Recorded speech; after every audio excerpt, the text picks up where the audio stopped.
दीपक जी आप बोलिए।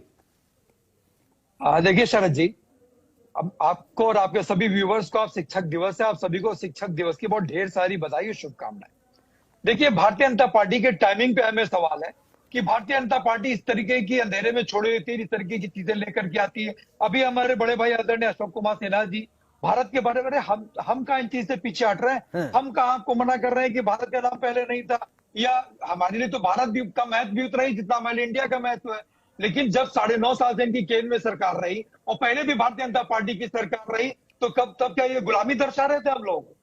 तब उस टाइम क्यों नहीं इनको नाम बदलने की नहीं चिंता हुआ है? है, 2015 में हुआ है दीपक जी, 2015 में भी हुआ है। नहीं, नहीं। और 2015 के पहले भी सर्वोच्च देखिए, न्यायालय में पीआईएल पड़ी हुई है। अशोक भाई, इसके पहले भी है। अशोक भाई, तो पीआईएल पर निस्तारण आप क्यों कर रहे हैं? आप नहीं, हम जब नहीं 4-6 कर रहे महीना हैं चुना, नहीं, दीपक जी। आप कर रहे हैं। मोहन भागवत जी सर्वोच्च आप ही न्यायालय ने के उसको खारिज कर दिया था। अशोक भाई, लेट मी फिनिश। देखिए, आरएसएस के भी चर्चा हुई ना, आरएसएस प्रमुख मोहन भागवत जी ने एक इनकी पत्रिका है द ऑर्गेनाइजर, शायद आप पढ़ते भी होंगे। अभी चंद महीनों पहले उन्होंने कहा था कि हिंदुत्व तो मोदी के सहारे 2024 का चुनाव नैया नहीं पार हो सकती। तो उस पर आप लोग का कोई वक्तव्य नहीं आया।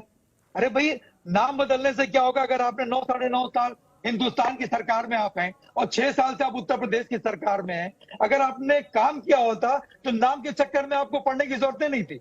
जब से विपक्षी पार्टियों ने अपने अलायंस का नाम इंडिया अलायंस रखा है, उसके बाद से भारतीय जनता पार्टी डेस्परेट और फ्रस्ट्रेट है। उसके बाद से इनको समझ में नहीं आ रहा। अरे, आप इतनी बातें कर रहे हो इंडिया के लिए, आप ही का नारा था shining India, make in India, जीतेगा India, vote for India. Modi ji चिल्ला चिल्ला के भरी सभा में कह रहे थे शरद जी कि वोट फॉर इंडिया, जीतेगा इंडिया, लड़ेगा इंडिया।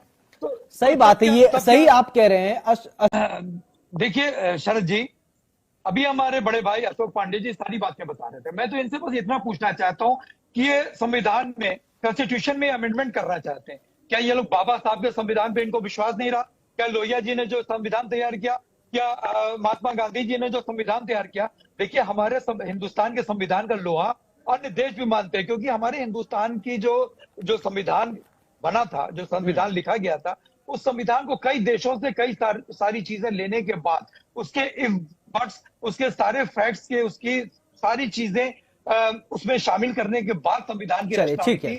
तो क्या उसमें अमेंडमेंट करने पर मैं अपने बड़े भाई आदरणीय अशोक पांडे जी से बस मैं इतना ही जानना चाहता हूं कि क्या ये लोग बाबा साहब के संविधान को नहीं मानते? क्या ये लोग महात्मा गांधी जी को नहीं मानते? क्या ये लोग डॉक्टर लोहिया को नहीं मानते?